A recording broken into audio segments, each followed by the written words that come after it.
Okay, so this Paneer Thecha is made at my home all the time. We dry roast the garlic, green chili, mota namak, tendana. That also you dry roast it. Lots of coriander, which is kothmeer. And we also take the stem. You just have to crush it, coat it, take the paneer, whichever paneer you like. Halka tawe pe, very little oil pe, and you seko it. Oh, nice. Definitely going to try this.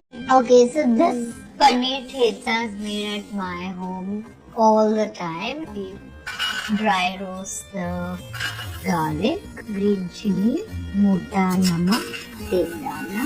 That also you dry roast it. Lots of coriander, which is kothmeer, and we also take the stem.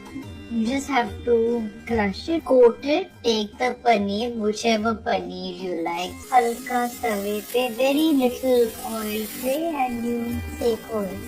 Oh, nice. Definitely going to try.